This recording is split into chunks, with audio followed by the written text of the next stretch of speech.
Good evening. Tonight we are with They Were Chosen. Union's three warrior moms. And this should be a very interesting broadcast. We ask that everybody join us, everybody like, subscribe, and share this as much as possible.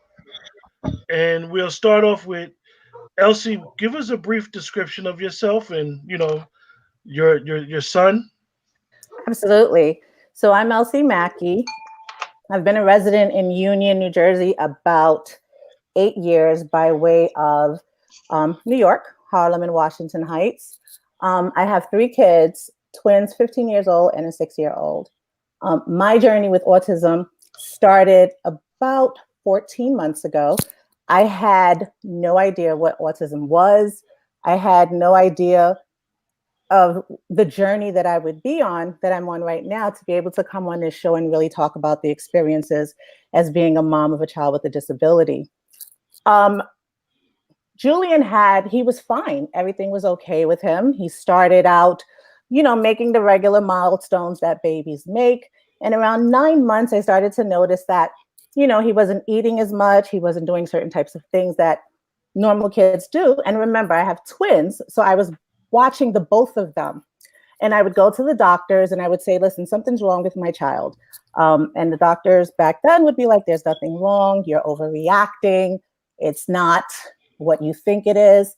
And I went to a lot of physicians and everyone would tell me, you're overreacting, you're exaggerating, he'll be fine. About 12 months, when he turned a year plus, we went to a party and he started to run repetitively back and forth. And I looked at my baby and I was just like, something's just not right here. And I went back to a doctor and I said, listen, this is what's happening. And the doctor was like, Mom, you're overreacting. Finally, you just have that gut instinct as a mom and and I knew something was wrong with Julian. And I went and got him early intervention and started the process.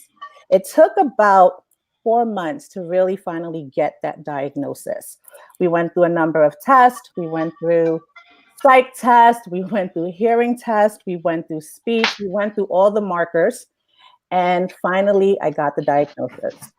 And I can't begin to tell you how I felt getting that diagnosis, because 2004, I had no idea what autism was. I had never heard of anybody who had autism. I started to research and look all over. I just didn't know what I was up against. And I remember sitting at work, getting the call and being in shock.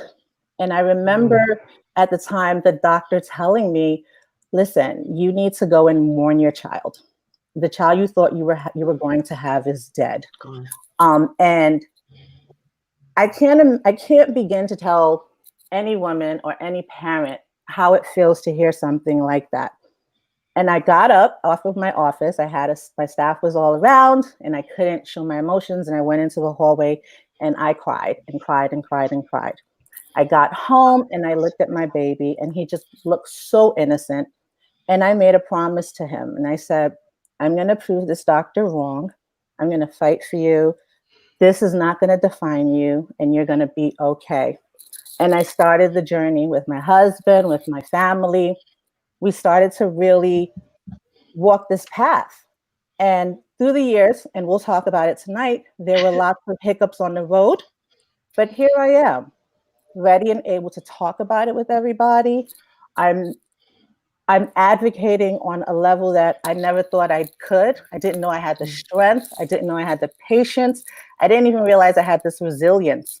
And I think that when you get a child, when the universe and God gives you a kid with a disability, it brings out so much of you, the individual, and a spirit and an energy and a resilience that you didn't even realize you had.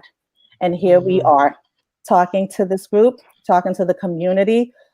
We're a set of women who have no holds barred. We will talk about it all because the community, the world needs to understand this journey. Chastity, your microphone is not on. Thank you, Hello, how are darling. you? My name is Chastity Santana. Hey, Jazz. So altogether, I have hi, how are you? So I have 7 children. Here we go, right? So 26, 19, 13. He just had a birthday yesterday. Aaron's 11, Andres is 8, and Aria is no, yeah, 8, and then Aria is 7. Um, so I didn't start this path of actual knowing what ADHD is or that it existed until Andres, which was my 6th son. My oldest actually is diagnosed with ADHD, but when he was coming up, we completely missed it. He was born in 1993, and he had IEP through the years, but they just diagnosed him at that time with, I believe it was like central auditory processing disorder. And they just said, boys are slower, they grow into it. But when finally I got to my 6th son, I don't know if he just has it a lot worse than others or it just manifests itself differently in him. But early on, I just knew that it was different. And much like Elsie, it went when I went, because I worked, so he was in daycare.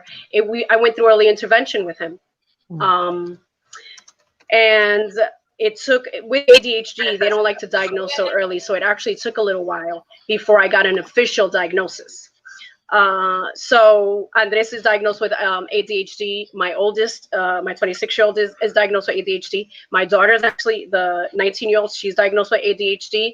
And then I have Ian and Aaron, my 13 and my 11-year-olds, that they're undiagnosed, but we're in the process of diagnosis because it's something within the family.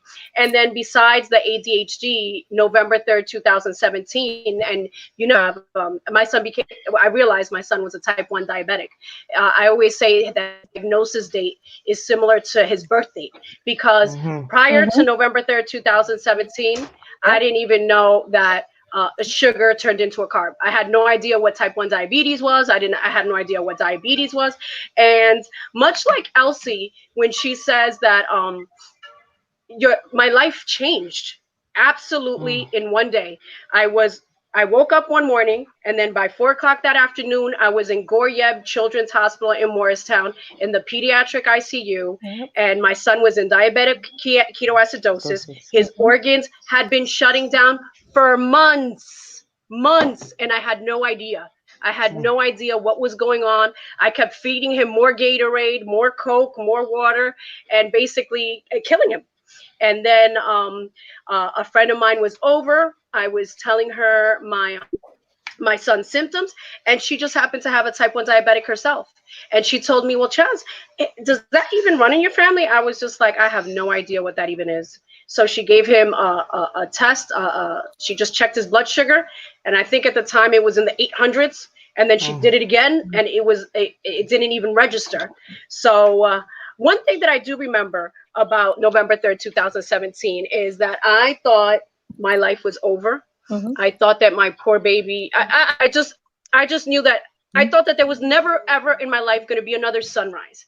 And I remember that the doctor saw my distress, and he took me and walked me along the pediatric ICU. And then when he was doing that, he was like, Miss Santana, I want you to look at every single child in these rooms. And I want you to know that your child is the healthiest child in this ICU. You might think that your whole life is crashing down, but you are leaving with a management plan. You are leaving with everything, education, and everything in place to give your child everything that he needs. And at that point, I honestly, God, I felt selfish because they were children in there that were literally dying. And here I go with my son that, for the most part, did his life change? Yes. Is his whole entire lifestyle, what he eats, changed? Absolutely. But will he live a long life, love, have a family, grow? Yes. So much to what Elsie said, I always consider this the diagnosis or educating yourself about special or special needs, kind of like falling down the rabbit hole in Alice in Wonderland. You're falling down and you don't know where you're going to land, but you land. And then when you land, you build your community and your support group around you. You start advocating for your child, and hopefully your child can even advocate for himself. So that's my journey. You know, I have children that have ADHD, and I have one type 1 diabetic, and I'm, you know, a special education warrior mom. I'll say, Lorraine, you're next. I mean, Nicole. Okay, well, yes, mostly everybody knows me as Lorraine. But my first name is Nicole. My son Aiden, who is now 9, we got diagnosed very, very, very, very early. Aiden was about 9 months when I started to notice that he was really, really floppy, you know, like a rag doll, kind of, you know, like no head support. By 9 months, you know, babies usually are sitting up or at least trying. You know, Aiden, he was very tight, like Tin Man. That's what I used to call him. He was very tight in here, but his head used to just drop like this. So I didn't ignore it. I put it in the back of my mind. I knew that it was there, but I went to go visit my mother and my grandmother. I don't know if she told my mom or she told me directly, but she said, you need to go have him checked. So right then and there, you know, grandmothers, they just know. They know stuff that we don't. So I came back up to Vauxhall where I live. Been here my whole life, guys. Forgot to mention that. But so we took Aiden to see his pediatrician, and she told me first, she said, you know what? He's a little bit delayed, but it's okay. Don't worry about it. You know, give it some more time, and we'll see him in 2 months. So that was at 9 months or whatever. So I went to ShopRite. I'll never forget it. I was in ShopRite that same exact day. She called me that same evening and she said, you know what, Nicole, I don't feel comfortable waiting. Something in my spirit just tells me that we need to get on this now. Yeah. So of course I'm like, listen, I'll do whatever you tell me to do. What should I do? Where should I take him? So she gave me a whole panel of things to do. You know, I went to a neurologist. Aiden had an MRI of his brain. Then he had a second MRI of his brain. And the final result was that he had cerebral palsy. You know, cerebral palsy is a developmental disorder usually caused by premature birth or the deprivation of oxygen at birth. It's usually something behind it. You don't really just have it, you know. So Aiden was extremely delayed. We went through early intervention, which helped a lot. I mean, early intervention was the best thing that we could have had for him. It gave him a jump start on his development and being able to kind of get not necessarily ahead, because he still is very delayed, but he's way past where he was. So for 6 years, we rolled with cerebral palsy. You know, I have it tattooed on my arm. My daughter has it tattooed. It was cerebral palsy this, cerebral palsy that. It was just what we knew and what we were told. So we had a final MRI, and I remember he wasn't the nicest neurologist that gave us the results. He just said, well, something's wrong with his brain. Apparently he must have stroked or something, and that's what caused the cerebral palsy. That was it. There was no, I'm sorry, this is what it's gonna be. It was very, very, very dry, very dry. So after that, I kind of felt like, you know what? I'm not gonna let anyone just tell me what they think it is and just dismiss us. That's not gonna happen no more. It's just not. So I did my research. I found Children's Specialized Hospital, where I'm actually an affiliate of. I used to work there, but now I'm on the faculty there. And while I was there, a couple of my coworkers mentioned a developmental pediatrician there, and that he was very thorough. He discovers things that, you know, no one else even thinks of looking at. So what did I do? I scheduled Aiden an appointment. Aiden is 6 by this time. I scheduled Aiden an appointment. As soon as I got Aiden into the doctor's office and told him our story, he said, Aiden does not have cerebral palsy. I don't care who told you that. I'm going to prove whoever told you that wrong right now. So I I felt deflated because you want an answer. Yeah. And that was my answer. That was my diagnosis for so long. Now somebody's going to tell me something else. Like, what the hell, you know? So he said, have you had genetic testing done? And I said, yeah. I said, we went to get him. We had genetic testing when he was a baby. He said, that was 6 years ago. There has been 20,000 different genetic tests done since he was a baby until now. I need you to go back to see a genetic doctor. So I went back. I went to the genetic doctor that he recommended in Morristown. And come to find out, Aiden has a rare genetic disorder.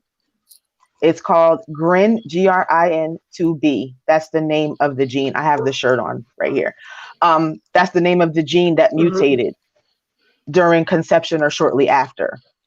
So this whole time, we're rolling with one thing and it turns out to be another, which to me was a relief, because when you hear cerebral palsy, you're like, something happened. So you want to blame the doctor, you're blaming the hospital. I'm blaming myself. Like, did my water break and I didn't realize it? Did, you know, you question everything. So to know that it was just a mishap, it was something that happened during his conception. His father and I were tested. We are considered de novo, which means that we don't carry the gene. So it was definitely just something. He explained it like a zipper. You know, when your zipper's off a little bit, that's kind of how Aiden's makeup is. So because of all of that, you know, Aiden is developmentally delayed, but we have an answer now. And that's really all I could have asked for. And doing the research on it and everything, it makes so much more sense to me, and it helps me sleep better at night. It helps me. I've met a whole family of people with this genetic disorder. It's only 200 reported, I believe, in the world so far. It's only 200, but a lot of them are, you know, in the UK and everything like that. But so moving forward, you know, Aiden, he functions probably at a 2-year-old level. He's 9 now, but he functions probably at a 2-year-old level, but he is nonverbal. He does not walk yet, so he's wheelchair dependent. So it's, you know, he's diapered, you know, I have to feed him, but he's so full of personality though, believe it. Y'all see him, right? He's definitely full of personality. So it has been a journey. It has been, I don't want to say heartbreak, because that's over with. The heartbreak is gone. That's not it anymore. It's definitely a part of us, that heartbreak.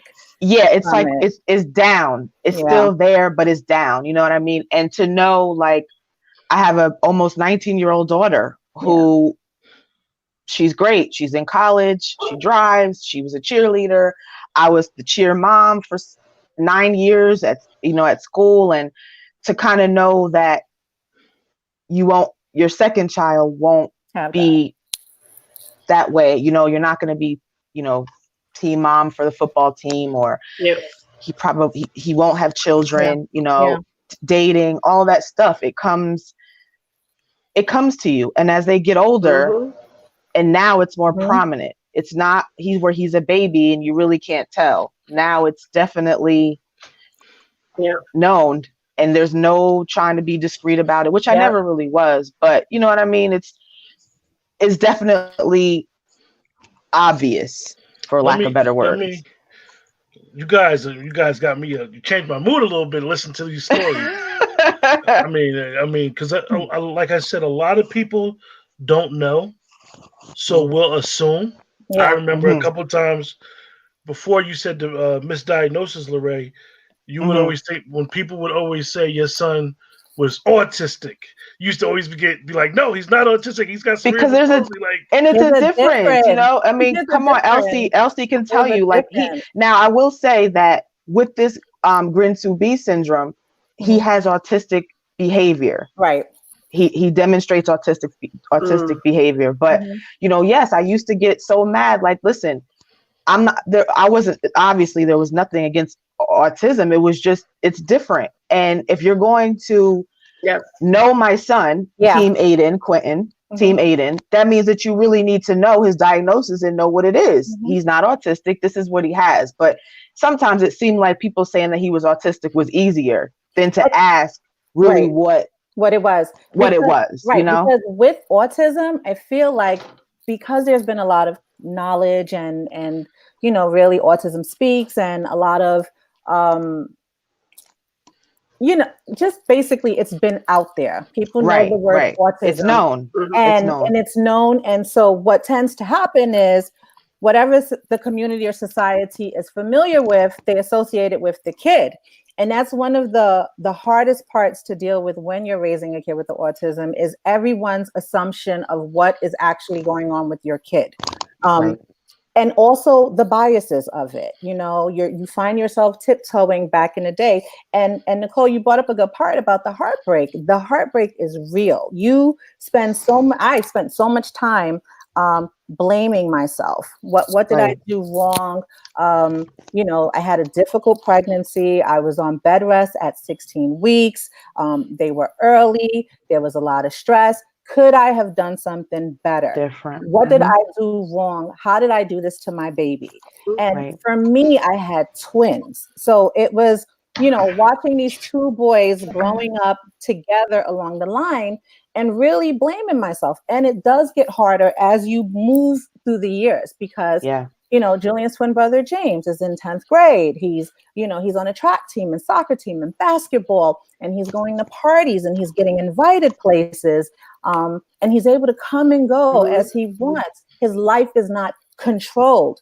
Whereas Julian, his life is controlled. He wakes up at 7:00 in the morning. There's a routine for him. He gets breakfast. He gets on the bus. There's more routine. There's more closure. There's more parameters and protection. He gets to school. It's the same thing. His life is a routine. He gets out of school.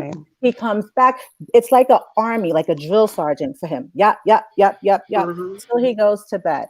Where his brother gets the opportunity to live his best life. And Nicole is absolutely right. The biggest fear right now is, I'm getting older.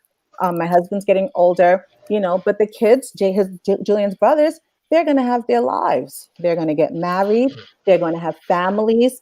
It is a lot to take on a child with a disability. And while, my family, I have a strong family unit, it's different when you're living it every day and someone takes it on. And it takes a sort of patience and empathy that comes with it. And you really lose a sense of yourself on this journey. I think the three of us can attest to being depressed. I always tell people I was that functionally depressed person walking around smiling, everything is fine. And I would literally be crying in my own, in the corner, on my commute home, questioning everything, God, don't get started. It took me a long time to restore faith because I just could not understand why. You sit down and you make yourself crazy trying to feel it out. And you look at parents and you look at some children and, it used to be very hard to go to birthday parties and see people with their neurotypical kid. Quentin, there's the bitterness I was talking about. Remember the bitterness I said? That's what I mean. Running around behind Julian. And it got to a point, my husband would be like, I don't care, we're going. And, they're just going to have to deal with it. But as a mother, it used to be so hard to watch people stare at him. And people were okay. Definitely. Like they would, oh boy, Julian's going to go jump on their bed. Oh boy, Julian's going to elope into someone's house. We actually moved to Union. And I want to say maybe 2 weeks into it, he ran off and ran to someone's home. And thankfully, I found out, I think this year through a neighbor whose neighbor's house he ran into. I didn't even know where he went. Definitely. But you go through so much of life is not fair. And as parents, as going through the journey, you're constantly fighting. And that is honestly where the advocacy came from me, because I got sick and tired and I would see what people would go through. And I would be like, oh no, like, I don't know why the universe or God gave me this, but I am definitely going to ensure that as God is my witness, I can do all that I can to help another family, another parent, another child to have the tools and the resources, and more important, the support. Yeah, I think that's the most important is the support. Yeah. You think that you have it, but Definitely. people don't get it, and you can't blame people because they don't live it. They'll be there and say, hey, I hear you. I know you're struggling. Absolutely, yeah. Oh, so can I raise my hand up in here? Can I get a hand raised up in here? Oh, thank you so much. I'm so sorry. I didn't want to interrupt you because I kind of love you, Elsie, but you interrupt me all the time. I'm done being polite. I guess. So I'm going to make 3 points here. Thank you. Asking nicely. I know I'm trying to be nice on Clinton, camera. You asked for it. Clinton, you asked for it. My first thing is this, right? So one of the things that I think that I hear in Nicole, in Elsie, and what I'm about to say is educate. Right. So what I learned is at the end of the day, the way that we overcome the ignorance of what is in disabilities is to educate. And one of the ways that I found this out was after my son was first diagnosed, when I tell somebody, my son is a type 1 diabetic, they come at me with, oh yeah, my grandfather was a type 1 diabetic, or my I don't know who was a diabetic.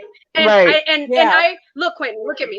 I like Twitch. Cringe. And I'm just like, thank you for that. But I guarantee you that there's a difference between type 2 and type 1. I'm not taking away from type 2 diabetes. Trust me, it is a serious disease. Yeah. It is I feel that it should even be renamed, because with type 1, your pancreas no longer produces insulin. It is an autoimmune disease. It has nothing to do with the amount of sugar that I ate while I was pregnant. Yes. Or with the amount of sugar that my son ate. Thank you. Yeah. Something happened. We don't know what. We don't know what in his body, and it attacked his pancreas, and his pancreas no longer produces insulin. So that basically means that every time he eats a carb, there's a formula, and he has to have an injection of insulin. Also, you have to be careful if his blood sugar goes too low or too high.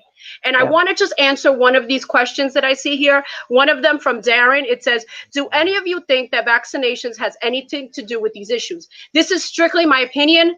Trust me, I'm not speaking for anybody in this world. Oh wait, there's comments. I'm not. Yeah, I'm not I don't see them. I don't see the comments. Oh wait, put over girls. to Elsie was talking a lot, so I got to click around. So anyway, let's go back to the question. So Darren, this is what I say, right? I'm just saying. So this is what I say. Oh my God, I immunize my child. Yes, I do.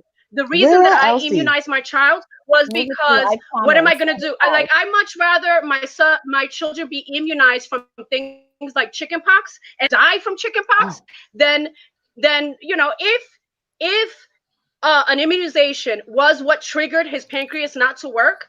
I much rather him live with type 1 than die from another illness. That's my mentality. So yes, I believe in immunization. That is me. I've heard a lot of stories. Yeah. I've heard different things. But I'm gonna and then just one more, and then I'll stop. No, so no, the other no. thing, Wait, hold that one more thing, and then I'll pass the baton. My guilt. Immunizations. My guilt. Can I talk about guilt? Everybody talked about guilt. Let me talk about guilt. So everybody's always talking to me about Chastity. You did nothing to cause your child's type 1 or ADHD or autism or whatever it is. We always feel guilty. We'll always feel that we could have done something else. I will die on my last dying breath. What could I have done differently so that my children didn't have to go through what they currently go through? All I can do is swallow it. It's a big gulp, and advocate and educate. That's all I can do. So go ahead, Elsie, it's yours. No. I just wanted to touch base on the part about the vaccinations and the immunization part of it, because remember, I had twins, and both of them took the same shots, same time, but Julian is autistic, James is not. Someone, once said to me, you shouldn't do that. You shouldn't do that. And, the phobia and the fear is absolutely there. And so when I had Jace, I would go to the pediatrician, Dr. Grunwald, amazing man. And, he was very patient with me. He did not, say to me, you have to do this. I spaced it out. You learn that you can make a few differences and changes. With Jace, I would go in and I would be like, he's not going to have 4 of them at the same time. He's going to have 2 2 versus 4. But for a long time, I was torn with the whole vaccination process. You know, was that the cause? Did that happen? You know, did the injections do it? You make yourself crazy. You make yourself completely crazy with. I just want to tell y'all the reason why I didn't answer the question. I saw the questions when they come up. I actually see them before you guys. So I wanted to wait. Oh, okay. I'm I back. wanted to Sorry. I wanted to Oh, I'm wait. sorry. I wanted to wait. I wanted to wait to answer the Sorry. question. That's okay. That's all right. The question, I was gonna actually ask the question about immunizations, and I know it's a lot going on with immunizations in the state of New Jersey, and that would probably be a whole nother talk with advocates from both sides. But you Yeah. guys are Absolutely. getting questions, and you know, I don't want to say that to not sound insensitive, but the whole topic is dealing with three moms who are dealing with the emotion of having a disability. Like right now, they can't. I don't think we're at the point where they. It doesn't matter where the child got the disability from. It's They're how we're dealing with it. They're dealing with it as well. We Right. do have a Yes. couple questions, Yes. and anybody in the chat that's on Facebook through the Let's Talk group, Facebook has some things going on with the privacy. So if you're on Facebook, I cannot see your name if you're asking a question. You have a couple questions here, and this is a very interesting one. It says, "Can a student's autism or whatever disability diagnosis be declassified by a school district?" Absolutely. And Girl, that's the one. Go absolutely. ahead, Elsie. Absolutely. So I think oftentimes people think that once a child gets a diagnosis that, you know, your child is stuck with that diagnosis. You have got to educate yourself as a parent. You have got to advocate, but you also have to do your part. And, you know, the kids get IEPs. Let's start from there. Your child goes to school. Reports are made from, you know, the psychologist, the speech therapist, the occupational therapist. You know, there's the social component. There are so many layers to your kid's IEP. But at the end of the day, as a parent, you have to be realistic in terms of the expectations that you're putting on the kid and the expectations that you're putting on the school environment. Because oftentimes, and I've been in this journey a lot of people feel that the school is supposed to fix their kid. You know, they send them to school, they have these IEPs, and the child is supposed to be voila, okay. No, we have to do our part at home. What I don't tell people, what I'll share now is Julian's twin brother was also classified. He wasn't classified as autism, but he had speech delay, occupational delay, and there were, you know, things that he was trying to catch up to. And when we moved to Union, he was declassified. You know, we looked at it in the schools, and he was, I think it was it Mr. Suplin, the twin, one of them did the reports, and he was unclassified. And then the misconception out there is that your child can't push through. What I will say is you have to be realistic. You know, I can now sit here and say to you, Julian is not going to read War and Peace. I can go to an IEP meeting, me and my husband, and we're like, you know, okay, that's great. We know. We don't need all of this talk. Let's focus on ADL, assisted daily living skills for him. Let's be realistic with the expectations of our kid. So will my kid be declassified? No. But to answer the question, it depends on the kid. Every child is individual. Every child is unique to their diagnosis. It depends on that child. You know, we have to, as parents, as a community, we have to be real, and we have to be honest, and we have to really look at the best interest of the child. Does declassification work? Absolutely. And sometimes, community, just because you feel that your child should be declassified doesn't necessarily mean that they should. But as a parent, you can advocate, but you have to have the layers to it. And you have to understand that it can't just be home. It has to be school to home, and you carry over all of those things that are in that IEP at home, so that child can now go to school and get in the speed of the process even more. Right. I need you guys. This is a question for me. I do. Elsie, is your son the oldest? Him and the other twin? Twin A is James, so he's older by 3 minutes. Okay, so you would be able to you would be able to answer this question as well, because my other two guests have had children already before they had the quote unquote child with the disability. Mm. How is life changed? I mean, is it more of I'm just another parent and it's just another child, another addition? But how has it changed? Like maybe with your mate, maybe with your family. Yeah. Speak to that. Hold on, let me drink some water for this. So that how about while she drinking, can I talk a little bit? Yes. So wait, Chas, here's the deal. What I wanted to say is that 1 second. Here's the deal. Well, is Elsie, do I gotta take you outside? I was just because you got a little bit of weight on me, girl. I was talking. I was talking. But I'll be quick. How about I'll be quick? No, Chas, hold on, because I need to hold on to this portion. Quentin, why you do that? You like her better than me? The reality of it is, how did it change? Because remember, I didn't have kids, and me and my husband tried for a very long time to have kids. We could not. We were married. We were. You get married, you want to have kids, and it was not happening for us. And so when it finally happened, we were ecstatic, and we had a difficult pregnancy. But once you get that diagnosis, so first of all, as a mother of twins, you're trying to juggle everything with 2 babies. And it's not easy, because you're up 24 hours, because you have to monitor these 2 infants. You have to ensure that both are fed. There is no schedule, rhyme or reason, but you make it happen.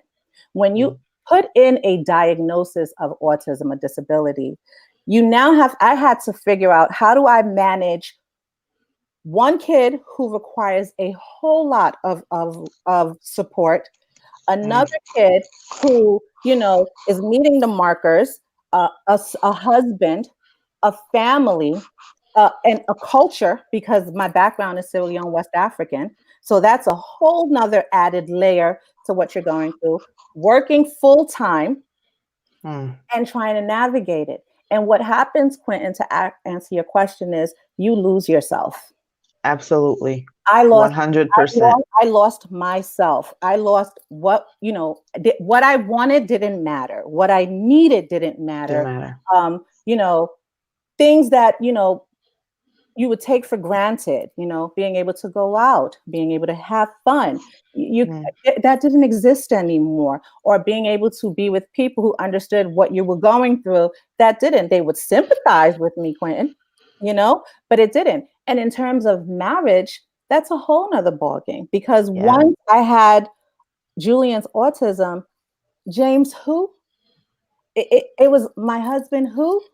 My focus became that child. My focus became Julian. How do, it didn't matter what he was going through. It didn't matter that as a father, he was also experiencing his own emotions with his child having this, having autism, and coming to the realization that, what a father's relationship is going to be with his kid, his son, is going to be totally different. There was no communicating. We couldn't go on really dates, because who's watching the kids? Who's going to watch Julian?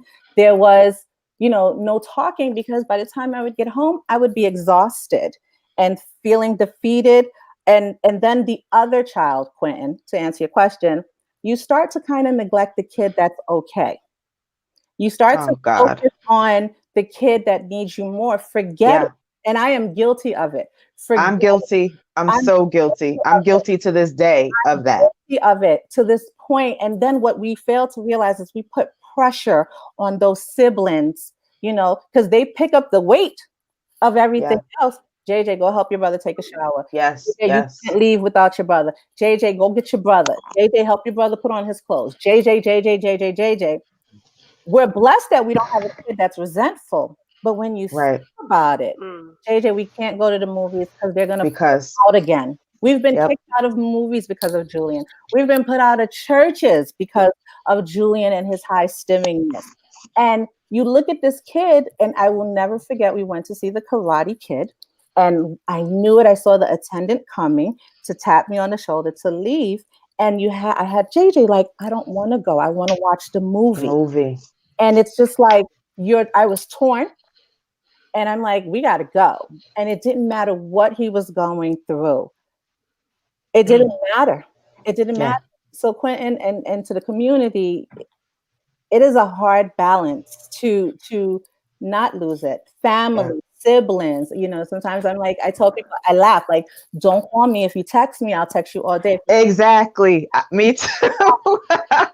I can't talk Chastity. because it's too much. Aiden is in the background. He's having a meltdown. I'd rather just text me. It's easier. It's easier. Exactly. Chastity. Mm-hmm. Mm-hmm. How What's is it? up? How? Don't start. You asking a question now? How, So no, How- I was gonna say, what I was gonna. Oh, you got a different question, or could I answer that question? I want you to speak to that. The question Okay, remains the thank same. you. So what I was gonna say to that is,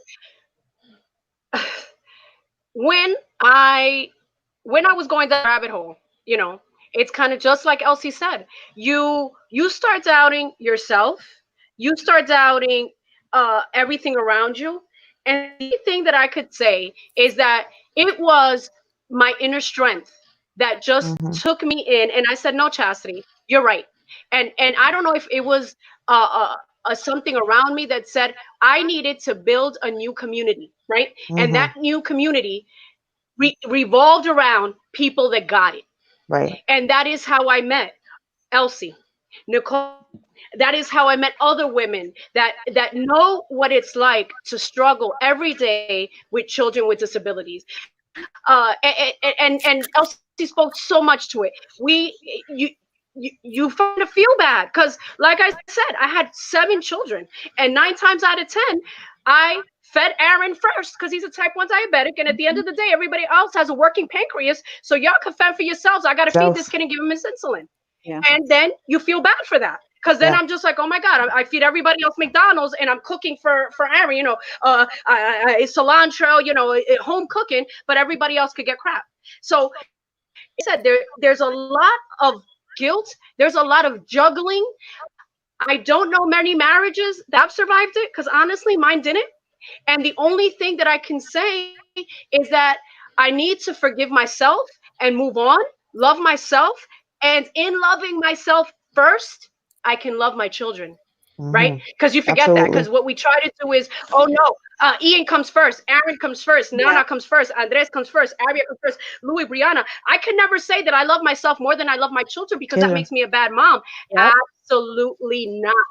I have to love myself first, take care of myself, and so that I could love them the way that I want to. So what I say to that first and foremost is, if the current people around you pre-diagnosis can't support your child's diagnosis, then unfortunately you're gonna have to break down and rebuild up your community for people that understand, that get it. I remember there was a time, because I'm part of Union CPAG, and the way that I met those women was exactly that. We were all together trying to help the Union's district with IEPs and 504s. I remember there was 5 of us sitting at a table, and all we were talking about was IEPs, 504s, FBAs, BIPs, AIDS. All we talked about was special needs and disabilities. And I said, my God, can I get a drink? Can I go out? Can I just think about myself for 1 second? No, There and was then you no, kind there of was feel no bad time for that, us. oh We my just God, kept how dare I talking. think of myself?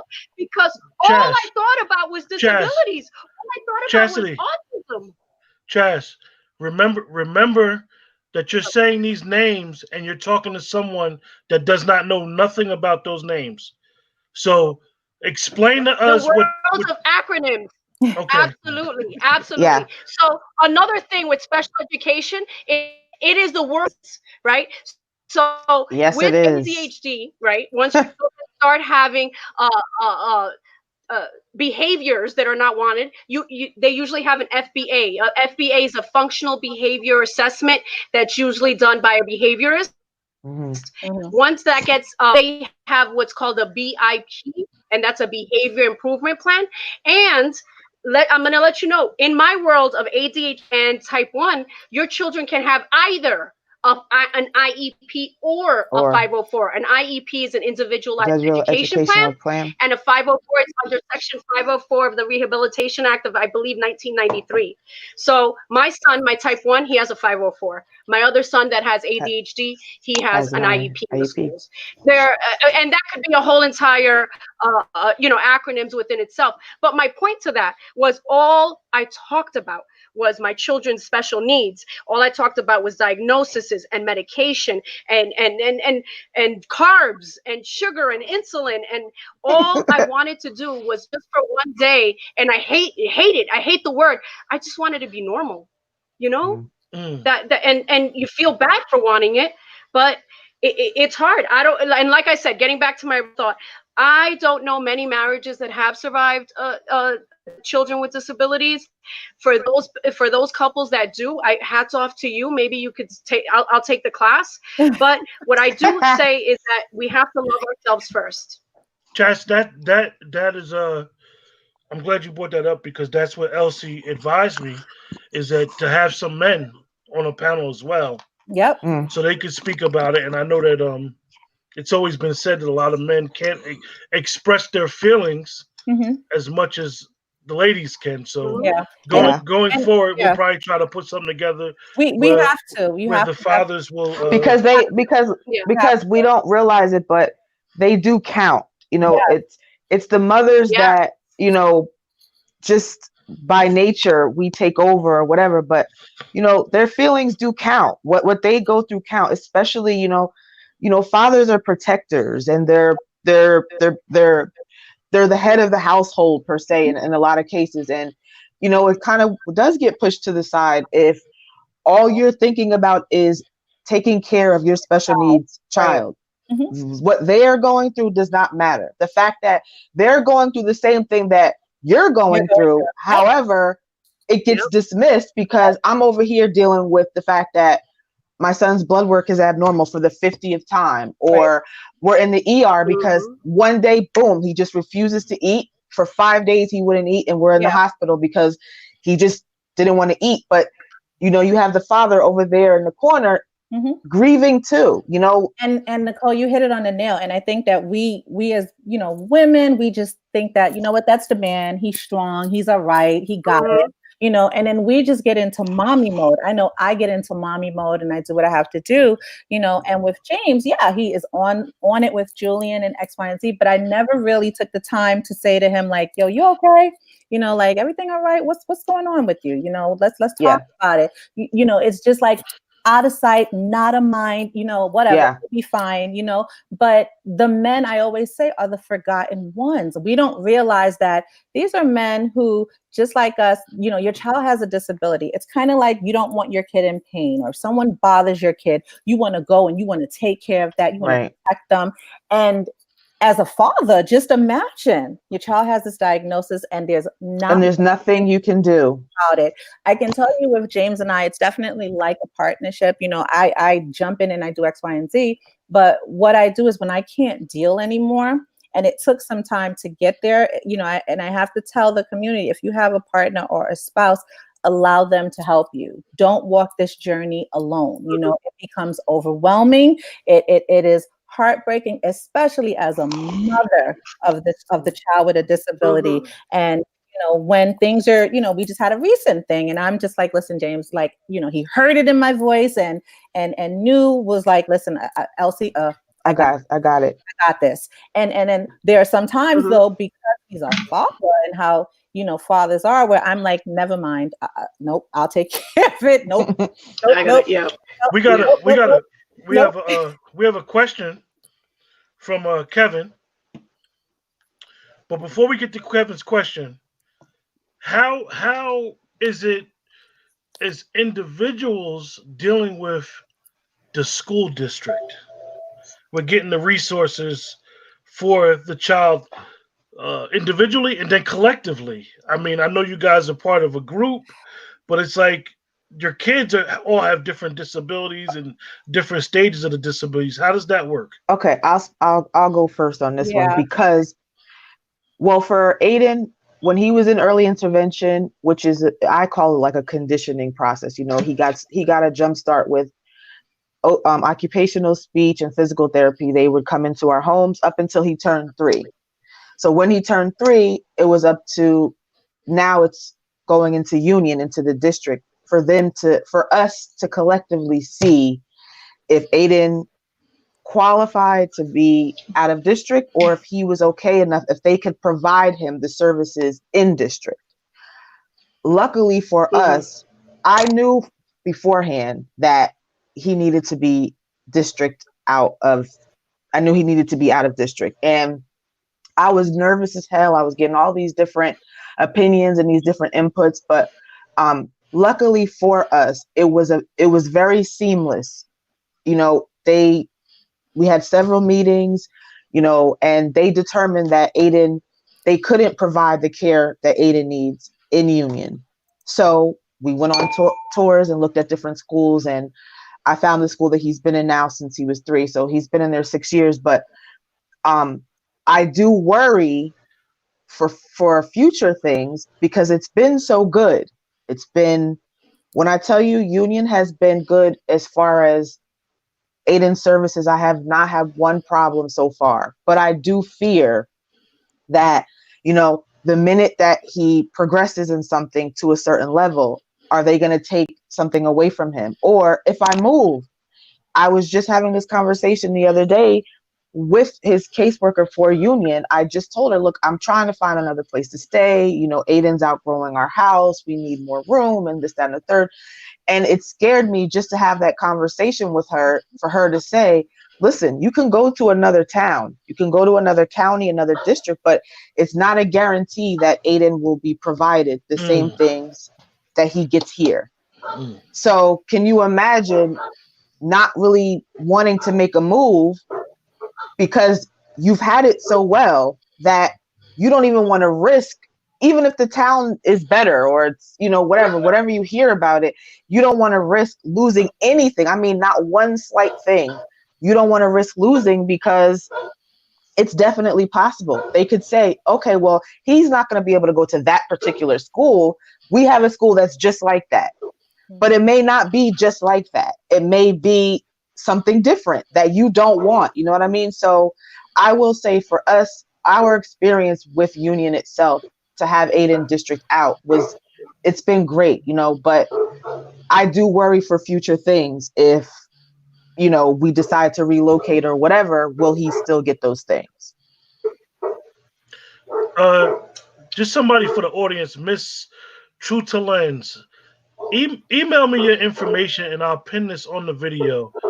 The email is just as ltalk5600@gmail.com. Kevin's question, you guys, were basically something that we talked about the other day, was when the kids become adults, are programs still available to help, or does the assistance stops? What can be done to change it? So I guess I'll take that. Yeah. So Julian is now 15 and we are going through the transition process. There's actually a transition workshop Monday at the Gateway YMCA to really talk about school goes up. So school age goes up to age 21. A child with a disability can be in school up until the age of 21. Once they turn 21, there are programs out there, Kevin, that, there's day programs. Depending on the child's disability, they may be able to work. They may be able to do part-time. It really is dependent on the individual's disability. So for the purpose of, Julian, he would most likely be at a day program. A job would not necessarily be where Julian is at right now. The transition process is very complicated. And I'm going through it. It is like starting all over again. And I tell people it is very scary. to go through it because you now have had the questions nagging at the back of your head, but now it's reality. What happens when this child now becomes an adult? There's no school, there's no school bus. There's you don't have these IEP goals. And if they don't meet these IEP goals, you're going to the school or X, Y, and Z. It's a whole nother avenue. And it's a process. You have to apply. I'm drawing a blank right now, but the child becomes legally disabled, and guardianship starts to play a role in it now because we think that once you turn 18, that children belong to you. That's not the case. You have to go to court, you have to file, and you have to for guardianship of your child. There are programs out there, but from, when you hear stories, they're very limited. The wait list for some of them are through the roof. There's not enough programs, in my opinion, out there for our children or, our growing adults with disabilities. And I think that that's something that is the next chapter and journey for me, because you have to really, I don't want to say luck is a part of it, but or be in the know. You'd be surprised. There are a lot of things that parents don't know that these programs are available to them. Or, you may go to a program and find one and your child's cognitive level is not enough for them to be in this program. I've had stories with parents who keep their kids at home because, they don't feel like the programs are doing anything. One of the running jokes for me, not a joke, my IEP team, I'm always just like, I don't want Julian finger painting for the rest of his life. That's my biggest thing. I don't want him going somewhere and just doing origami to pass the time away. So Kevin, to answer your question, there are programs. It really depends on your kid or the individual person. But remember, everything is about funding from the government and the state. And, we can all attest that when cuts start, unfortunately, the disabilities, usually they go first. Most of them go first. Chaz. Yeah. Speak. I wanted to say something. Oh, if you have some more to add, I also got a question directly for you. I wanted to add something. I wanted to add something, Quentin, because I find myself in a unique situation about something that you said before. And I know that there's more people like me out there. And not everybody is always as transparent as I am. So I want to speak to this community of people. When my son was diagnosed, like I said, with type 1, November 3rd, 2017, his dad and I are not together. We haven't been together in years, right? And his father was the one that stayed in the hospital all week, every day, day in and day out. Okay. And what we did, and then his father is also remarried. So my son also has a stepmother.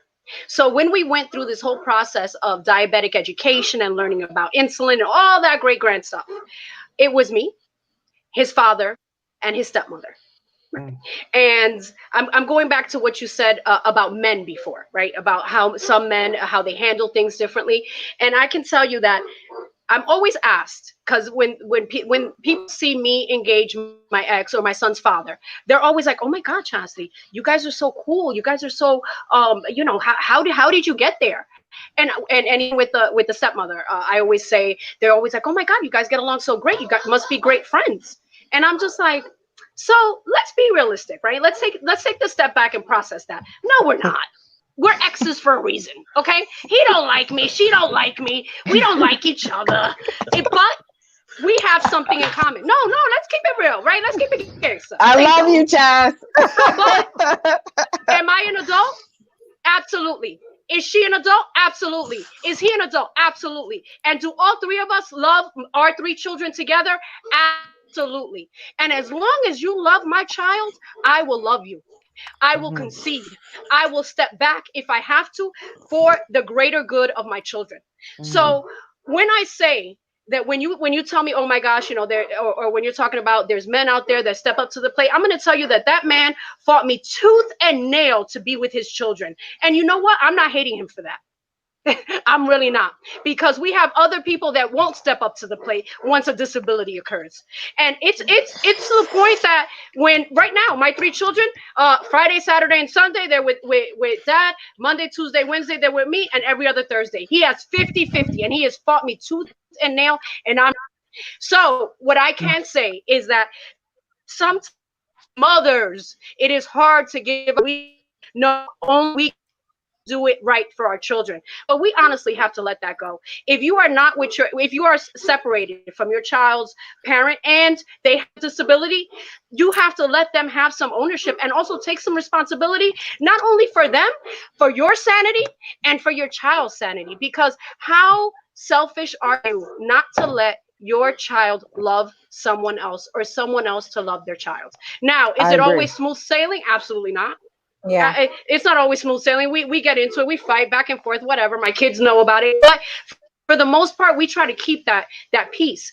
And like I said, that's something that I just wanted to throw out there, because I know I'm not the only one in that situation, and I might not be, and they might not be as transparent as I am. Because at the end of the day, we don't like each other. But you know what? We love each other. We love those kids enough to get along and move on.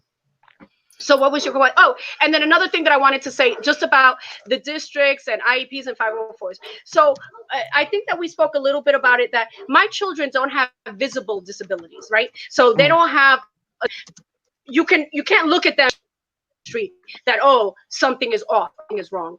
And Right. when you have a child that a visible disability, sometimes it is a little bit more difficult to get the services that you need. But all I can say is that you need to advocate for your child. You need sometimes ask the proper, not be afraid to ask questions and look for the answer. Child does get what they need.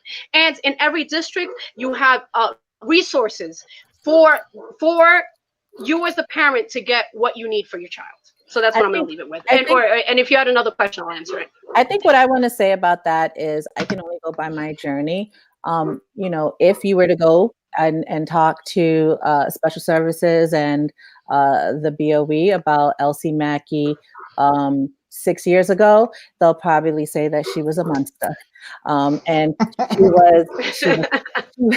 she was a beast. She just, here she comes.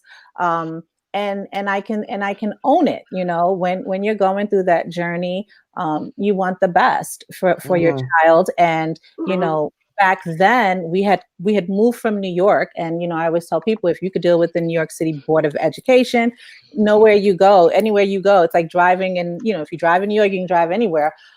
We had such a traumatic experience with New York City that we were like, we're out of here. And we wanted to move to a smaller town, with the mindset that we could have focused attention on Julian and that he would not get lost in the bubble. And so we chose Union. I picked Union and we came here. But in the beginning, there's always those hiccups, along the way. And what I found back then was there was just a distrust. The parents are on 10 when you go in there, because you have your kid and the mindset is like, you're trying to block my kid and you don't want my kid to succeed and you don't want to give me services. And there's all these assumptions out there. So you're on 10. Then you have the side of the district where they're trying to help your kid, but there are limitations on their part. And then what happens is there becomes a clash. And back then there was this, I didn't have it like Nicole. There was like a bridge and a hurdle to cross. And what I realized going through the journey, and talking to parents, was that, we needed to stop this. Like, we're one team. We all have a vested interest in these children. The support staff, the teaching staff, the administration.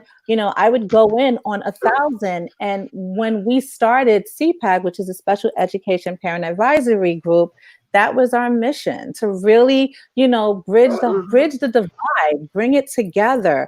And it wasn't easy. It was, 5 moms and 6 moms, and, coming together wasn't easy. I used to go to Board of Ed meetings. I mean, back then I was a little volatile in this journey. And so to be able to be where I am today means that I had to look within myself and look at the bigger picture and say, this is not about just Elsie. This is not about Julian, this is about a community. This is about bridging a relationship and coming together. And honestly, knowing that everyone is trying to do the best that they can within whatever constraints that they have. And we started it, and what we did was we went in guns blazing, but not realizing that they were there, they wanted to join us too. And we started workshops for parents to get better educated, because in theory, the more you know, the better. So what has to happen is that you have to build a relationship with your IEP team, with the schools, with the principals, with the communities. It's imperative. It's so imperative. And it is. It goes a long way. It's not us against them. It's all of us working together for the greater good of that one child with the individual and with a disability, because every kid's disability is unique. No one kid is the same. And what happened was it just grew from there, and it grew with the parents and pushing forward, because parents, I needed to feel supported. And I needed to also own my stuff. They can't fix your kid. You got to do your part. This is a team thing happening. And it's been really successful. We look at different systemic issues that are going on, and we work with the district. How can we help? How can we partner with the BOE to make things better for the disabled community? Because ultimately, if we do it now, the long-term effect speaks volumes for the community. And I can tell you that it works, because the child that the community, that the Dr. Tolk told me that my kid mourned my kid like my kid had died. Now he's able to play basketball. He's able to go into the community. There's no running off anymore. He's able to be like, "Hi, mommy, how are you?" It may seem small for somebody, but for a mom with a kid with a disability, you basically hang on to those little miracles. Oh my God, you said mommy? You're 13 and you said mommy? Yeah. Let me ask you guys. Chastity, I'm gonna ask you, what is the biggest fear you have in regards to setting your child to school and everybody not understanding the disability? Like if it's a substitute teacher or so forth and so on. I know, because Chastity, her child is the invisible disability. Yeah. You would not know that she has a disability. That I believe my biggest fear, Quentin, is death. Aaron Acevedo, if God forbid, not knowing, and Nicole knows this because she lives with this every day, he could die. That's it. He can go into diabetic ketoacidosis, and his organs will start shutting down one by one very easily if not properly treated. So, and once again, the only thing that I can tell you is that early on, I was like, all right, Chastity, what are we going to do here? And besides educating the school, besides and advocating, is I had to educate my son. He might be young, and that's another thing that also happens. And it's funny that you said that word, is that one thing that happened after Aaron was diagnosed is that I saw that he became bitter.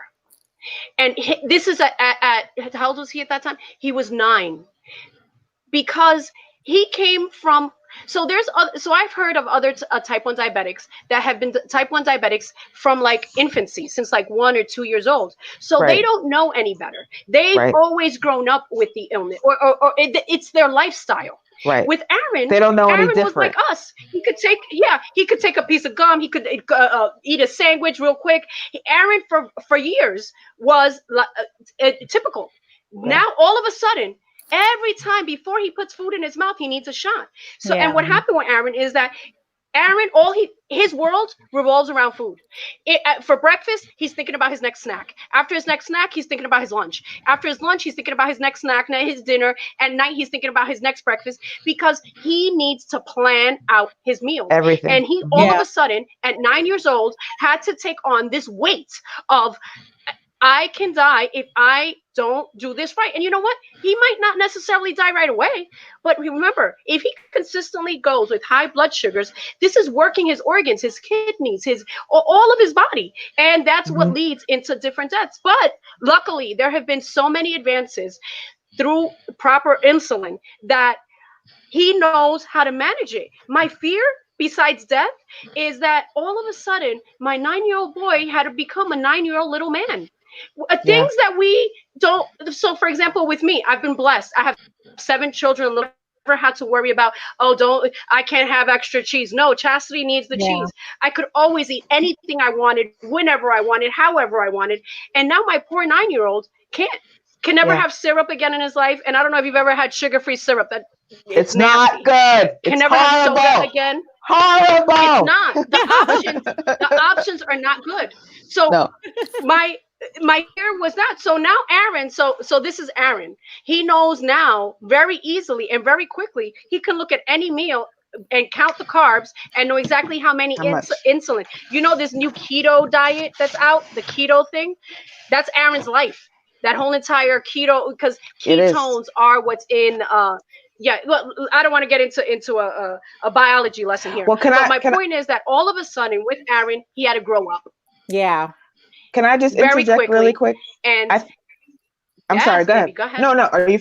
No, I want to wait till you're finished. No. Go ahead. I love how when you interject, she's fine with it. When I Elsie talk too much. You need to talk. Go. Be quiet, Elsie. Okay. So I think my biggest fear is falling into a low blood sugar. Yes, I'm type 1 diabetic, and I just got diagnosed. It's 7 years now. So I was 30 when I got diagnosed with type 1. I was misdiagnosed with type 2.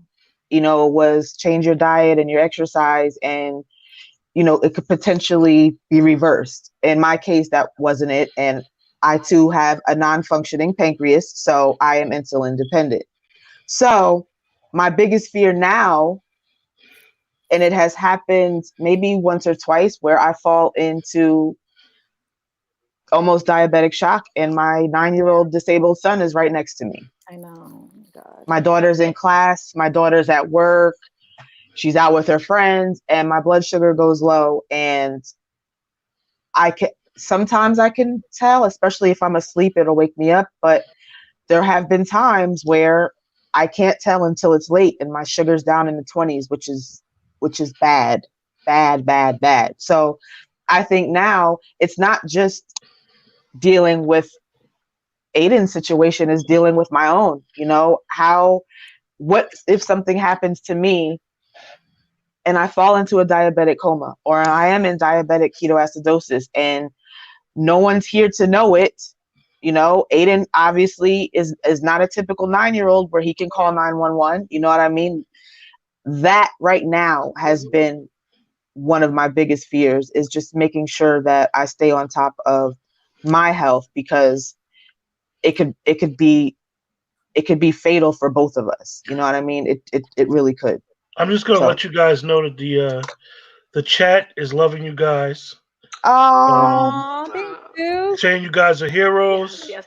And Kristen Nunez is saying Nicole, you guys are amazing. Oh, thank you. Kim K said I commend you all for initiating these necessary conversations. As a mom living with an invisible illness, I totally commend and emphasize with you mamas. Listen, now one of the things that we had discussed the other day when we were inboxing each other, and I said Nicole had brought it up, and this was something that really touched me, because I didn't think about this. Was I'm prepping for another live, and this is actually talking about taking care of your 5 wishes before you die, or go into that situation, and speak about how you guys are dealing with your own immortality, and then you got to worry about, is this one going to be taken care of if anything happens to me?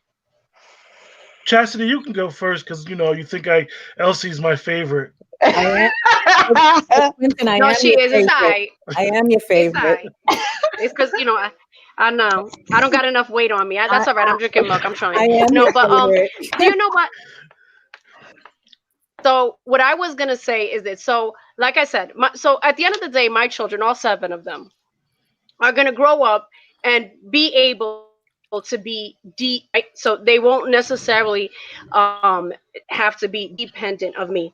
But what I can tell you is that I've had conversations with my cousin that, and I'm thinking of you now, Nicole, in my head. And I'm Okay. sorry if I take your answer, but I'm sure you'll find, yeah, is that with my Okay. cousin, one of the biggest fears that I always, or that me and her always talk about, is because I think he's about 28 right now, a nephew, right?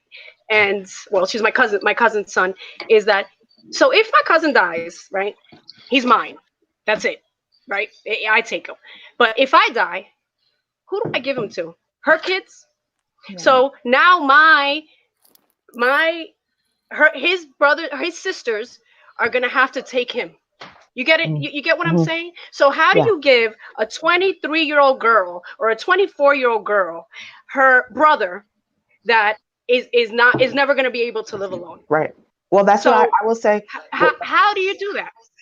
Well, that's what I fear with my daughter, And like, I know, Nicole, you're in that. You're in that. yeah, Yeah. because it's like she wants to go to school. She's in school now for nursing. Yeah. And I believe a huge part of that is so that she can be knowledgeable of how to take care of Aiden in the event that I'm not here, but also how to take care of me. You know what I Because she mean? knows.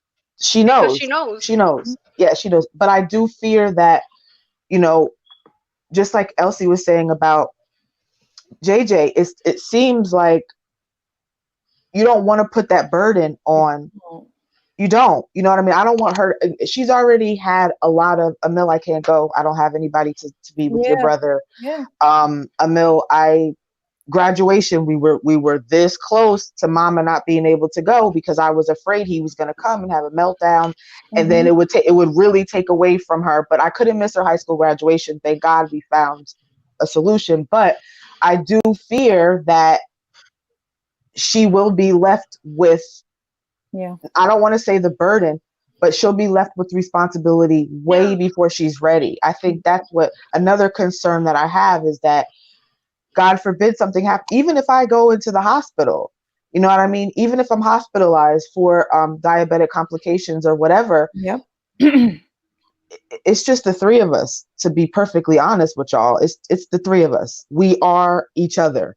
And I rely on her tremendously. So for me, I do fear that it's going to take away from her own life. I fear that now. I will tell you this.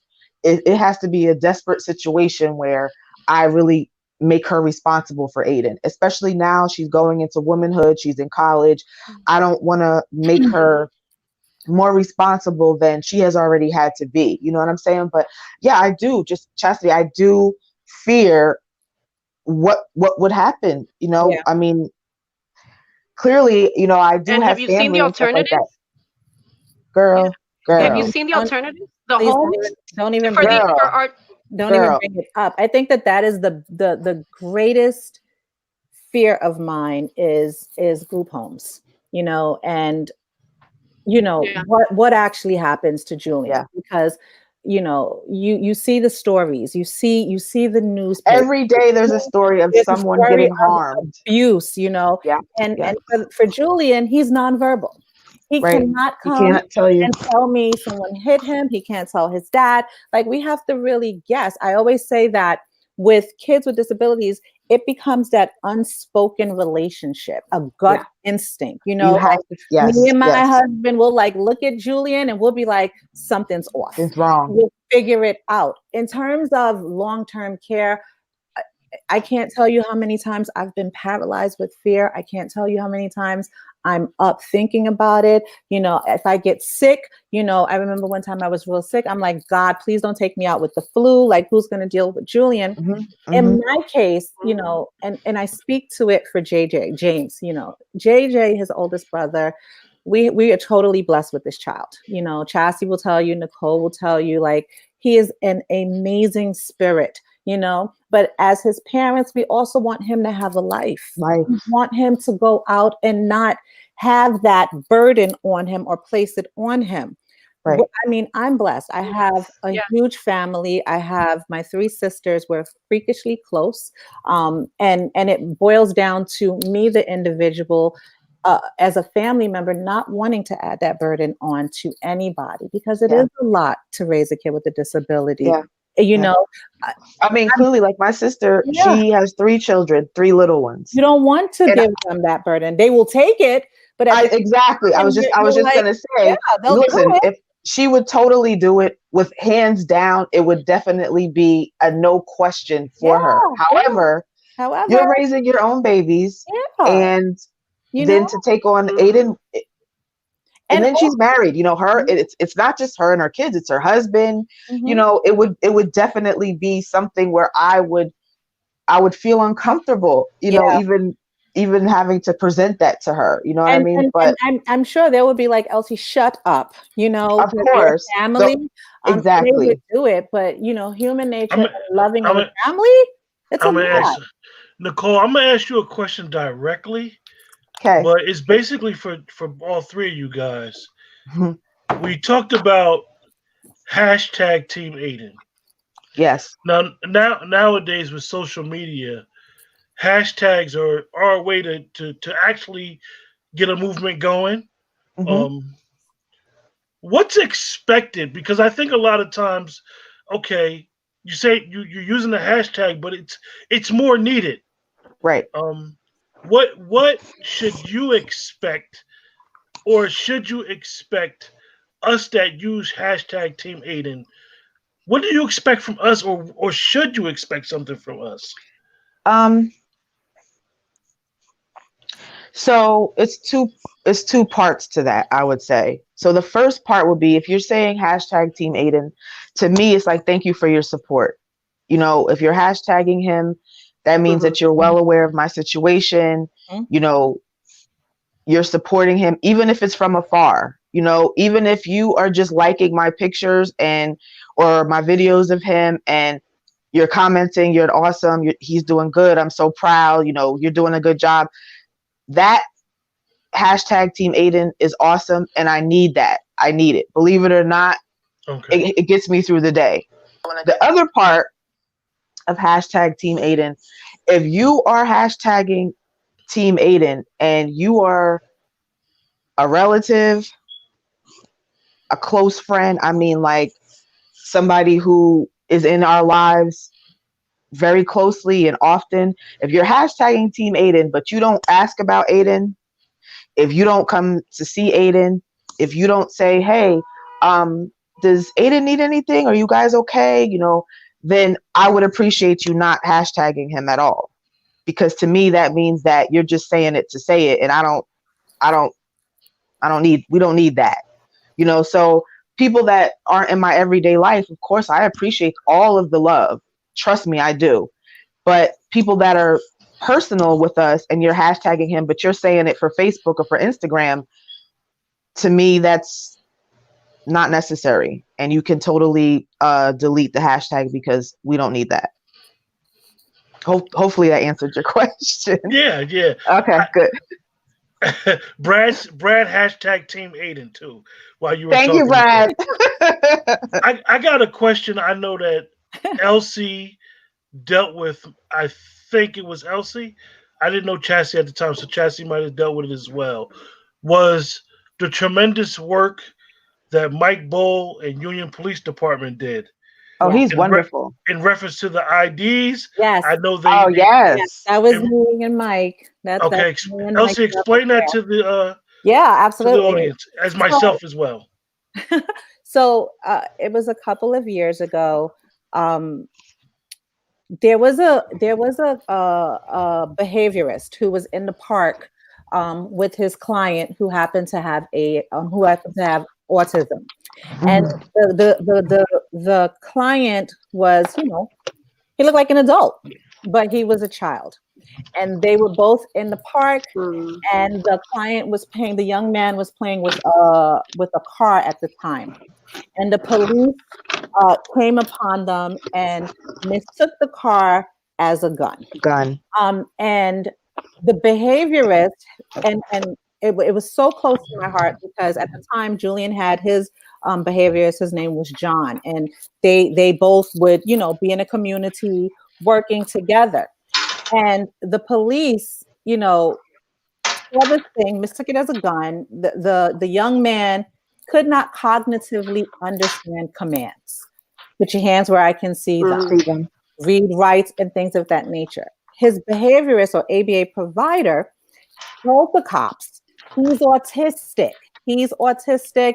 Listen, you know, don't worry about it. And I go through it all the time in the community. You know, Julian will do something a little crazy, and I'm like, listen, he's autistic. I'm sorry. You know, I'm known for apologizing, you know, by nature, just to, you know, skedaddle you on.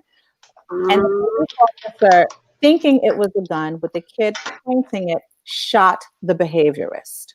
And it caused a fear unimaginable to anybody, because Julian now is taller than me, and I'm 5'9". He's about 170 pounds. And if you don't see him stimming, you would not know that this child has a cognitive, you know, delay. You would not know that he's autistic unless you understood it. And we have to keep it real. A large majority of society does not understand autism, does not understand a lot of the disabilities. So at the time, it was fearful. And Michael Bowl and I linked up. He knew, and he was sympathetic, and he understood, you know, and he wanted to get people educated. And we talked about it, and we said, we need to have a relationship with the police department, community and the police and first responders. And we need to develop this program. And that's how it started. And it wasn't easy in the beginning because, of course, when you're starting, everyone is like, what? You know, parents are hesitant. I'm not registering my child with the police department. But it was not about that. And what it was really letting the police department know, like, listen, at my home, I have a child who has autism. He is such and such and such. Here is his picture. He's 5 foot, whatever. But I'm also going to explain to you how to interact with him. He sensory overload, highly stimulated. He will never understand, show me your hands. He'll never understand command. And Julian will walk up to you and try to squeeze you for sensory input. A cop could mistake it and say, he went for my gun, and anything can happen.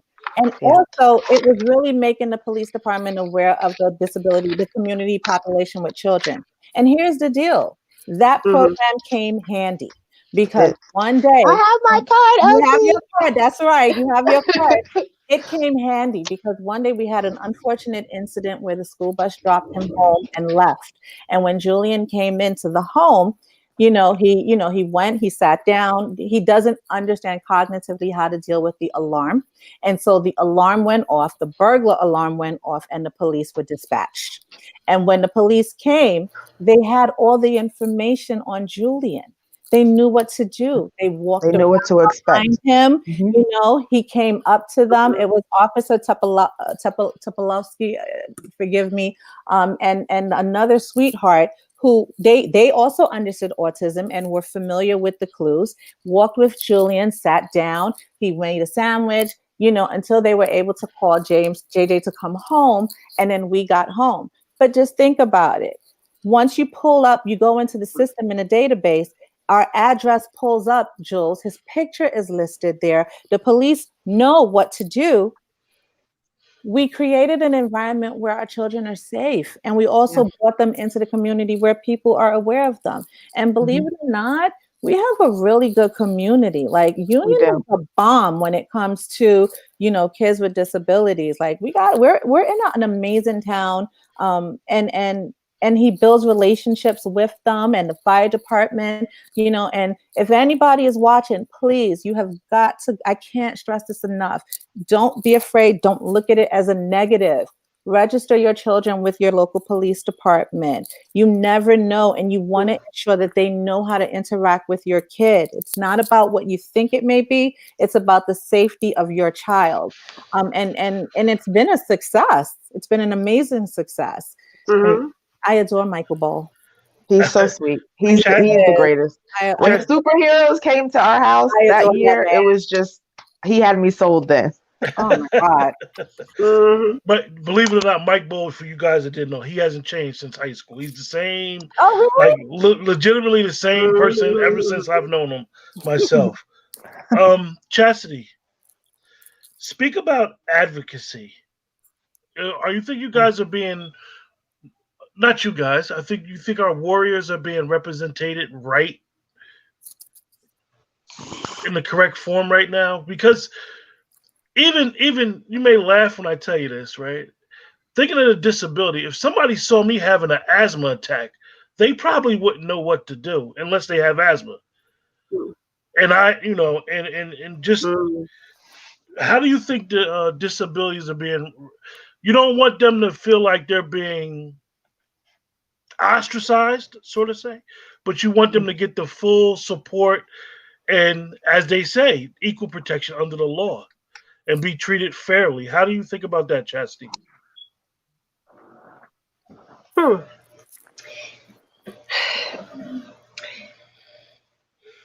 Could advocacy be better than it currently is? Absolutely.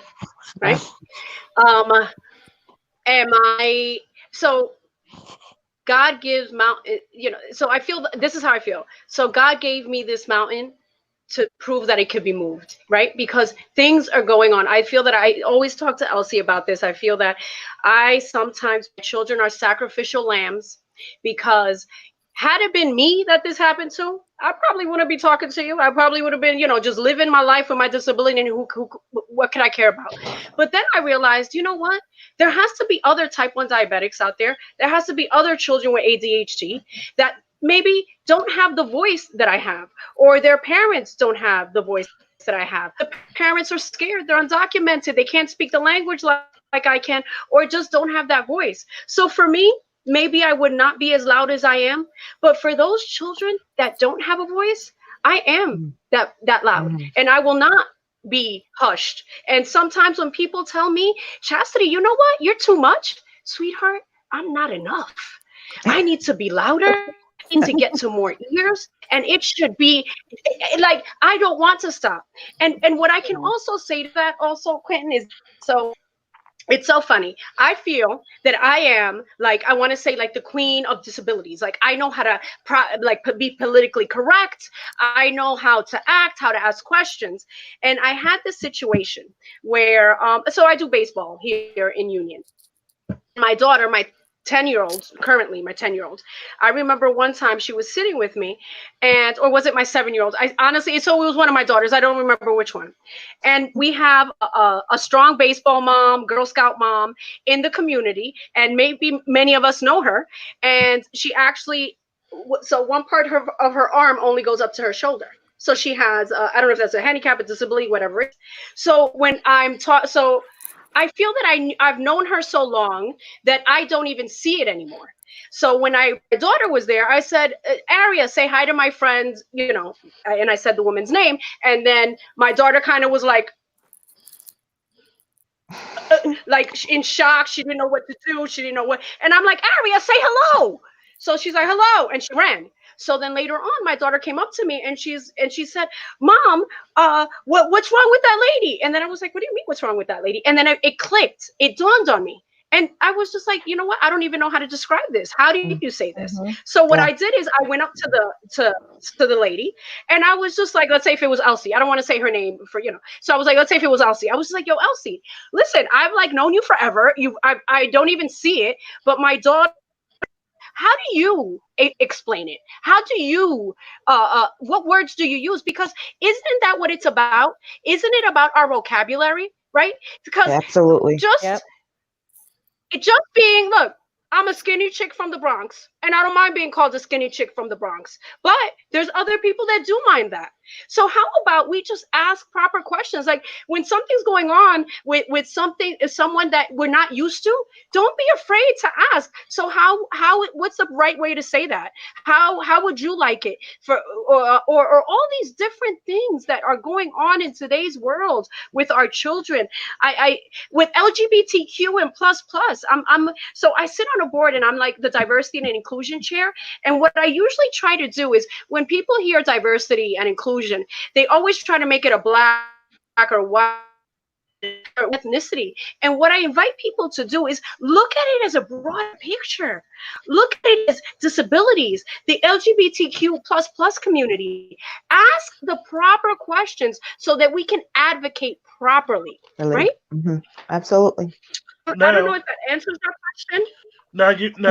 That's how I see it. And Elsie and Chastity don't know how well Elsie knows. Don't know how much I like to play. So now we're gonna get to the we're gonna get to comedy hour. Nah, let me stop.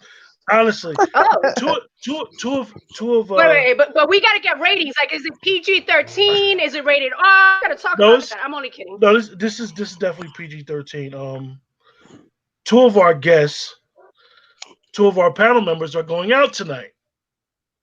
This is go out tonight. I just yes, you hear him, Charles. You hear this, right? It ties in with the question. Okay. How is that? Like, yo, I got my night out. I need to go. Like, this night need to be the perfect night. Like, you don't want nobody to mess up your night. Explain that. First of all, it's very rare. It's very, very rare that it happens. Yep. But honestly, you have to really plan it. You Yep. have to, and when I say plan, it's down to the wire. You can't even say, on Monday, hey, Nicole, girl, we going out on such and such date. You have to plan. I mean, my kids are a little bit older now where, JJ can really help us and watch his brother. Back in the day, we would hire babysitters who, were more understanding of a child with a disability. But going out is a treat, because it does become a production. It does become a plan. You don't want to leave a child with, needs, back in the day, it could be Julian running out the door, or, pulling on things that could be harmful. We would need someone to go, or it could be that very day and then something would happen and you would think, you know what, I can't do it. Or you're exhausted from the back and forth of managing your kid with a disability, that by the time it comes time to go out, you're like, I'm tired, never mind.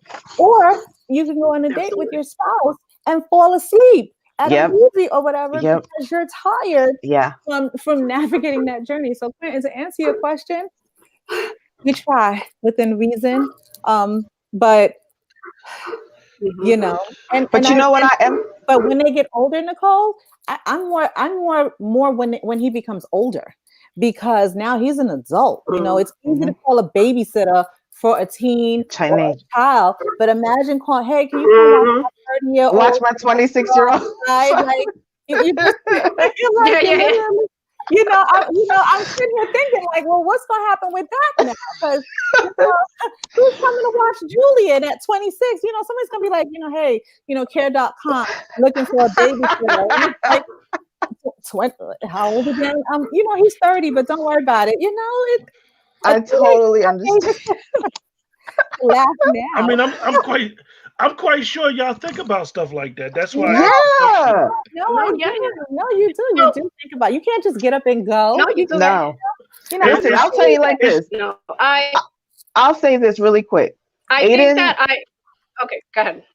Aiden's care is very particular. Okay, even though he's an easygoing child, but he still has vibes. Yeah. He still knows what he likes. He knows who he likes. So it's definitely not just, okay, well, such and such is coming over to babysit. You have to make sure, well, does Aiden really vibe with her? Last time she came, he was acting kind of funky. So maybe not her, So it's a task in itself to make sure that whoever is going to take care of your child is a good match for your child. So imagine that being with your typical children where, they can say, mommy, I don't like him or her. Yeah.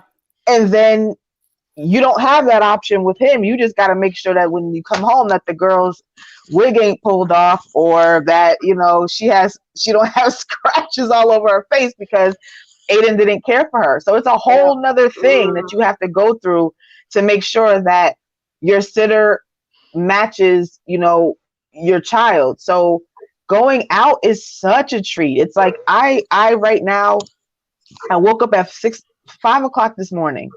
I don't have Aiden. There's no reason for me to be up at 5 a.m. But I was, because between 3 and 5 is his typical wake up time. So I was like, well, dang, I might as well get up. And I went to the gym. You know, I made myself a cup of coffee, went to the gym, came back. It was still weird for him not to be here, but you're not used to it. You're not totally not used to it. They take over our whole life. Like, you're not used to it. I've had that where it's like a Friday night and my husband will take the boys and I'm literally sitting in the house like, I don't know what to do with myself. Like, you know, I mean, I went to like a bar one day by myself. Like, wait, I don't know what it's like to live this life. Yes. You know, and I'm like, I'm at a bar. She's like, okay, I'll be there in a minute. Like, I don't know what it's like to live outside of the scope of being a mom of a child with a disability and also balancing my other 2 children with it's like you fall into a routine. It becomes your norm. And like I said, you lose yourself in the process and really trying to find some me time. And it's definitely an adjustment. Because you find yourself the guilt factor, like, wow, absolutely, I shouldn't be doing this. Shouldn't be doing this, and you know, like my kid is over there. Julian needs me. The kids need me, but I can't stress to women, to the fathers, to the caregivers that don't feel guilty. You have got to have time for yourself. You will lose yourself in this process. You have got to like save a little bit of time for yourself. You know, I tell people, you know, my commute to work is my time. Believe it or not, it's an hour and some minutes. I can look at text messages. I can, you know, chat with my sisters on Marco Polo. I can do emails and things of that nature. I could listen to music. Find some time for yourself, because you will crash and burn on this journey. You will walk around aimlessly, functionally depressed, unhappy. You know, if I had to give advice for the young Elsie on this journey to the Elsie now, it would be to take some time for you. Don't feel guilty. Make the time, even if it's 1 hour. Make the time for yourself. I told you guys before we started. The first 20 minutes goes fast. We're almost at 2 hours, right? Whoa! See? Oh my God! Time flies. It sure does. Oh my gosh! I had no idea. We're gonna leave this with the last question by Kevin, and you guys can basically sum up the question and wrap up the show. Okay. And Kevin put, how do you all manage to keep it together, knowing that you have other children and everything that life throws at you? Josh, you want to go first? I'll go first with that one. I think it segues to what Elsie just said, right? So at the end of the day, you have to make your time. I'll share a little personal story with me. I'm currently, unfortunately, going through a divorce, and so, you know, going through a divorce, trying to pick Chastity back up, having 7 children, a house, 2 dogs that you hear barking, I always neglect yourself. And I had not had a vacation in about, what year is this? 17 years. Honest to God, between work, my children, you know, finish my degrees, doing whatever I had to do, 17 years, I had not had a vacation. And then I remember that I was on the phone with Elsie, and I was just like, Elsie, you know, I have an opportunity to go to Puerto Rico for 5 days. Haven't seen my sister. My sister lives out there, but I really don't know how I'm going to do it. The kids, the dogs, I can't leave the dogs by themselves. And I remember she told me this. She was like, find a way. It's 5 days. I don't know how you're going to do it. Between the dads, your aunt can help you. I'll help you as much as possible. We'll find somebody. Do it for yourself. And I'm going to tell you this. I did it. And this is what I can tell you that happened in 5 days. Days, right? How do I get it right? I had fun the first 2 days, right? No, I did. I had a lot of fun the first 2 days. And then I think I got to day 3. And day 3, I missed my routine. I missed my Elsie in the morning. I missed my kids off. I missed my dogs driving me. I missed my home, right? And then I enjoyed myself the fourth. Yeah, but for the fifth day, I just wanted to go back home. So what I found in those 5 days of vacationing that I had not been in 17 years is that no, I was in paradise, La Isla Bonita, that's where I was. And in my paradise, the only thing I wanted was to be back home. So what I say is that you need to find that time, and if it's aromatherapy, if it's smelling something, if it's getting away for a day with your spouse or your significant other or just yourself, and whatever it is, you need to make that time for yourself. You need to let go of the guilt, because I promise you, everything when you get back will be all right. Be there. There was some, number one or two in my laundry room that I cleaned up. It was a little crazy, but whatever it was, when I came back, it kind of just reset me, and I was ready, and I'm ready to fight that fight again.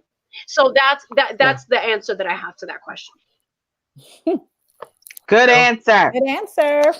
I think for me, it is just moving forward and pushing forward.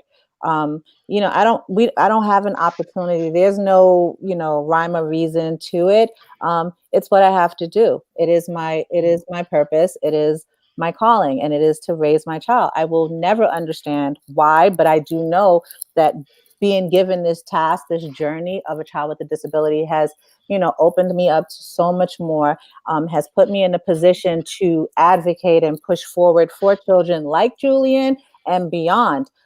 It's one of the reasons why, I'm like chair of the CPAC, with the schools and the communication that has to get better. It's why I accepted the position as the chair of the ADA committee with the township, because I wanted to take it to a next level.